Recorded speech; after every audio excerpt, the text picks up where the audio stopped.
വളരെ പ്രധാനപ്പെട്ട ഒരു വാർത്തയിലേക്കാണ്. തിരുവിതാംകൂർ ദേവസ്വം ബോർഡിൽ വമ്പൻ അഴിമതിക്ക് വീണ്ടും കളമൊരുങ്ങുന്നു. ദേവസ്വം മരാമത്ത് എക്സിക്യൂട്ടീവ് എഞ്ചിനീയർമാർക്ക് ഭരണാനുമതി നൽകാവുന്ന തുകയുടെ പരിധി വൻതോതിൽ വർദ്ധിപ്പിച്ചു. 5 ലക്ഷത്തിൽ നിന്ന് 3.5 കോടി രൂപയിലേക്കാണ് പരിധി വർദ്ധിപ്പിച്ചത്. മണ്ഡല മകരവിളക്ക് കാലത്ത് ഒരുപാട് പ്രവർത്തനങ്ങൾക്ക് ഭരണാനുമതി നൽകേണ്ടതുകൊണ്ടാണ് തീരുമാനമെന്ന് ന്യായീകരണം. ദേവസ്വം ഉത്തരവിന്റെ പകർപ്പ് ജനം ടിവിക്ക്. വിവരങ്ങളുമായി പത്തനംതിട്ടയിൽ നിന്ന് ഗോകുൽ രമേശ് ചേരുകയാണ്. ഗോകുൽ, വളരെ പ്രധാനപ്പെട്ട ഞെട്ടിപ്പിക്കുന്നൊരു വാർത്തയാണ് ഇപ്പോൾ നമ്മൾ പുറത്തുവിട്ടുകൊണ്ടിരിക്കുന്നത്. വമ്പൻ അഴിമതിക്ക് കളമൊരുങ്ങുകയാണ് തിരുവിതാംകൂർ ദേവസ്വം ബോർഡിൽ. വിവരങ്ങൾ എന്തെല്ലാം?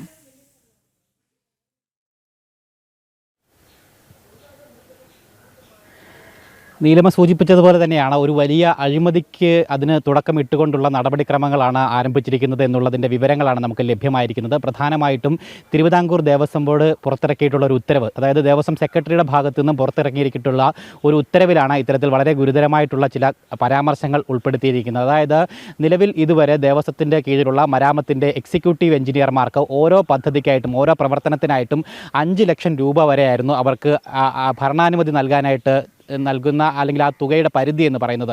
അത് ഒറ്റയടിക്ക് കുത്തനെ വർദ്ധിപ്പിച്ചുകൊണ്ടുള്ള ഉത്തരവാണ് തിരുവിതാംകൂർ ദേവസ്വം ബോർഡ് സെക്രട്ടറിയുടെ ഭാഗത്ത് നിന്ന് ഇപ്പോൾ പുറപ്പെടുവിച്ചിരിക്കുന്നത്. അതായത് 5 ലക്ഷം എന്നുള്ള പരിധി 3.5 കോടി രൂപയായിട്ടാണ് ഉയർത്തിയിരിക്കുന്നത്. എന്ത് മാനദണ്ഡത്തിൻ്റെ അടിസ്ഥാനത്തിലാണ് ഇത്തരത്തിൽ ഈ എക്സിക്യൂട്ടീവ് എഞ്ചിനീയർമാരുടെ ഭരണാനുമതി നൽകാനുള്ള തുകയുടെ പരിധി ഇത്രയധികം വർദ്ധിപ്പിച്ചത് എന്നുള്ള ചോദ്യമാണ് ഇവിടെ പ്രസക്തമായിട്ടും ഉയരുന്നത്. പ്രധാനമായിട്ടും അവർ ഈ ഉത്തരവിൽ പറഞ്ഞിരിക്കുന്നതനുസരിച്ചാണെങ്കിൽ, അതായത് ഈ സാധാരണഗതിയിൽ ഈ 5 ലക്ഷം രൂപ എന്നുള്ളത് ഈ നിലവിലുള്ള ബജറ്റ് വിഹിതത്തിലും അല്ലെങ്കിൽ അനുവദിച്ചിട്ടുള്ള തുക എന്ന് പറയുന്നത് പല പദ്ധതികൾക്കും അത് തികയാത്ത രീതിയിലുള്ള സാഹചര്യം ഉണ്ടാകുന്നു. അതുകൊണ്ട് തന്നെ ഈ പരിധി കൂട്ടണമെന്നുള്ള ആവശ്യം നേരത്തെ മുതൽ തന്നെ ഉയർന്നു വന്നിട്ടുള്ളതാണ്. അല്ലെങ്കിൽ ഈ 5 ലക്ഷം എന്നുള്ള പരിധി പൂർണ്ണമായിട്ടും ഒഴിവാക്കണം, അങ്ങനെ ഒരു പരിധി വയ്ക്കാതെയുള്ള നടപടി ഉണ്ടാക്കണം. അല്ലെങ്കിൽ 5 ലക്ഷം എന്നുള്ളത് കുറെ കൂടി കൂട്ടിത്തരണമെന്നുള്ളൊരു റിപ്പോർട്ട് ദേവസ്വത്തിന് ലഭിച്ചിരുന്നു.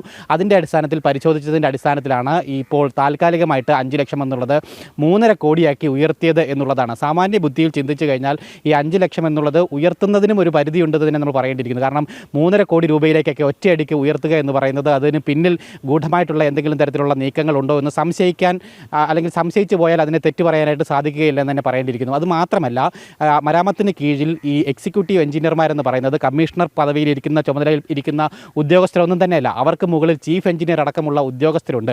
അവരുടെയൊക്കെ അധികാരത്തെ ഖണ്ഡിക്കുന്ന രീതിയിൽ അല്ലെങ്കിൽ അതിനെ കവച്ചു വെച്ചുകൊണ്ടാണ് ഈ എക്സിക്യൂട്ടീവ് എഞ്ചിനീയർമാർക്ക്, താഴേക്കിടയിലുള്ള എക്സിക്യൂട്ടീവ് എഞ്ചിനീയർമാർക്ക് ഇത്തരത്തിലൊരു വലിയ അധികാരം നൽകിയിരിക്കുന്നത് എന്നുള്ളതാണ് ഏറെ ശ്രദ്ധേയം. എന്തിനു വേണ്ടിയിട്ടാണ് ഇങ്ങനെ ഒരു നീക്കം ദേവസ്വം ബോർഡ് നടത്തിയത് എന്നുള്ള ചോദ്യമാണ് ഇവിടെ പ്രധാനമായിട്ടും ഉയരുന്നത്. കാരണം ചീഫ് എഞ്ചിനീയർക്ക് പോലും ഇത്തരത്തിൽ 3.5 കോടി രൂപയുടെ ഭരണാനുമതി നൽകാനുള്ള അവകാശം നിലവിലില്ല.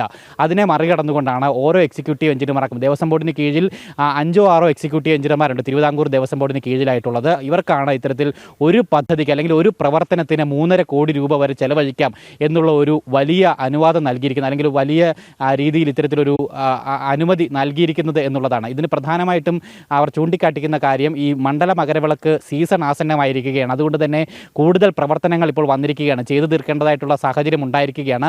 അതിനു വേണ്ടിയിട്ടാണ് ഇത്രയധികം തുക അല്ലെങ്കിൽ ഇങ്ങനെ ഒരു തീരുമാനം കൈക്കൊണ്ടത് എന്നുള്ളതാണ് ആ ദേവസ്വം സെക്രട്ടറിയുടെ ഉത്തരവിൽ പരാമർശിക്കുകയും ചെയ്തിരിക്കുന്നത്. എന്തായാലും ഇതിന് പിന്നിൽ എന്താണ് എന്നുള്ള കാര്യമാണ് കൃത്യമായിട്ട് ഇനി അന്വേഷണ വിധേയമായിട്ട് വരേണ്ടത്. പ്രത്യേകിച്ച് ഒരു അഴിമതി സംശയിക്കുന്നതിൽ തെറ്റില്ല എന്ന് തന്നെ പറയേണ്ടിയിരിക്കുന്നു. കാരണം ഈ നവംബർ മാസം വരെയാണ്, നവംബർ 10-ാം തീയതിയോളം വരെ മാത്രമാണ് നിലവിലെ ദേവസ്വം ബോർഡ് അല്ലെങ്കിൽ പ്രസിഡന്റ് ഉൾപ്പെടെയുള്ള ആളുകൾക്കുള്ള കാലാവധി. അതിന് മുന്നോടിയായിട്ട് ഇത്തരത്തിൽ തിടുക്കപ്പെട്ടൊരു നീക്കം നടത്തിയതിന് പിന്നിൽ ഏതെങ്കിലും രീതിയിലുള്ള അഴിമതി സംശയിക്കുന്നുണ്ടോ എന്നുള്ള, അല്ലെങ്കിൽ സംശയിച്ച് പോകുമെന്നുള്ള കാര്യത്തിൽ യാതൊരു സംശയമില്ല. കാരണം ഇത്രയധികം തുക, ഈ 5 ലക്ഷം രൂപയിൽ നിന്നാണ് 3.5 കോടി രൂപയിലേക്ക് ഈ പരിധി ഉയർത്തിയിരിക്കുന്നത്. അപ്പോൾ സ്വാഭാവികമായും ഒരുപാട് സംശയങ്ങൾ ഉയരുകയാണ്. മാത്രവുമല്ല, തിരുവിതാംകൂർ ദേവസ്വം ബോർഡിനെ കുറിച്ച്, അതുപോലെ ശബരിമലയെക്കുറിച്ചൊക്കെ, അവിടെ നടക്കുന്ന വെട്ടിപ്പുകളെക്കുറിച്ചും കവർച്ചയെക്കുറിച്ചുമൊക്കെ നമ്മൾ നിരന്തരം വാർത്തകൾ കണ്ടുകൊണ്ടിരിക്കുകയാണ്, വാർത്തകൾ നമ്മൾ നൽകിക്കൊണ്ടിരിക്കുകയാണ്.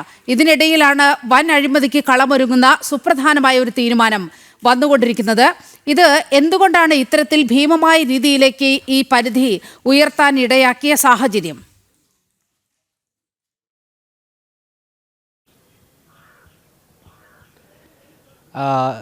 ഇവർ ആ ഉത്തരവ് പ്രകാരം അല്ലെങ്കിൽ അതിൽ പരാമർശിക്കുന്ന കാര്യം വെച്ച് പറയുകയാണെങ്കിൽ ഈ മണ്ഡല മകരവിളക്ക് സീസൺ ആയതുകൊണ്ട് തന്നെ ഒരുപാട് പ്രവൃത്തി ചെയ്ത് തീർക്കാനുണ്ട്, അതുകൊണ്ടാണ് ഇങ്ങനെ ഒരു തിടുക്കപ്പെട്ട് തീരുമാനമെടുത്തതെന്നുള്ളതാണ് ആ സെക്രട്ടറിയുടെ ഉത്തരവിൽ പറഞ്ഞിരിക്കുന്നത്. പക്ഷേ അതിന് പിന്നിൽ അങ്ങനത്തെയുള്ള ലക്ഷ്യങ്ങളല്ല എന്നും അങ്ങനെയാണെങ്കിൽ പോലും ഇത്രയധികം തുക വർദ്ധിപ്പിക്കേണ്ടതായിട്ടില്ല എന്നുള്ള കാര്യവും സുവ്യക്തമാണ്. പക്ഷേ ഇതിനെ മറികടന്നുകൊണ്ട് പല ചട്ടങ്ങളെയും വ്യവസ്ഥകളെയും മറികടന്നുകൊണ്ട് ഇങ്ങനെ ഒരു തീരുമാനം നടത്തുക എന്ന് പറയുന്നതിന് പിന്നിൽ കൃത്യമായിട്ട് അഴിമതി തന്നെയാണ്. കാരണം ഇനി ഏകദേശം ഒരു മാസത്തോളം മാത്രമാണ് ഈ സീസൺ തുടങ്ങാൻ അവശേഷിക്കുന്നത്. ഒപ്പം നിലവിലെ ദേവസ്വം കമ്മിറ്റിയുടെ ഞാൻ മുമ്പ് സൂചിപ്പിച്ചതുപോലെ തന്നെ ദേവസ്വം പ്രസിഡന്റ് അടക്കമുള്ള അവരുടെ കാലാവധി അതിന് മുന്നോടിയായിട്ട് ഇങ്ങനെ തിടുക്കപ്പെട്ട് നടത്തുക എന്ന് പറയുന്നത് അതിന് പിന്നിൽ അഴിമതി തന്നെയാണ് ഉദ്ദേശം എന്നുള്ള കാര്യത്തിൽ യാതൊരു സംശയമില്ല. കാരണം ഈ എക്സിക്യൂട്ടീവ് എഞ്ചിനീയർമാർക്ക് നിശ്ചയിക്കാം എന്തൊക്കെ പ്രവർത്തനം നടത്തണം, അതിന് എത്ര രൂപ കൊടുക്കണം. അവർ നിശ്ചയിക്കുന്ന ആളുകൾക്കാണ് അത് നടത്തുവാനുള്ള കരാർ ചുമതല അടക്കം നൽകാനായിട്ട് അവകാശമുള്ളത്. അതുകൊണ്ട് തന്നെ അവർ മുഖേന അല്ലെങ്കിൽ അവർക്ക് ഇത്രയധികം പണം അനുവദിച്ചുകൊണ്ട് അവർ മുഖേന വലിയ അഴിമതികൾ നടത്താൻ വേണ്ടിയിട്ടാണ് ഇവിടെയുള്ള കൺസ്ട്രക്ഷൻ മരാമത്തിന് കീഴിലുള്ള പല നിർമ്മാണ പ്രവർത്തനങ്ങൾ ഉൾപ്പെടെയുള്ള കാര്യങ്ങളിൽ ഇത്തരത്തിൽ കമ്മീഷൻ ഉൾപ്പെടെ പറ്റുക എന്നുള്ള ഉദ്ദേശത്തിൽ തന്നെ ആയിരിക്കാം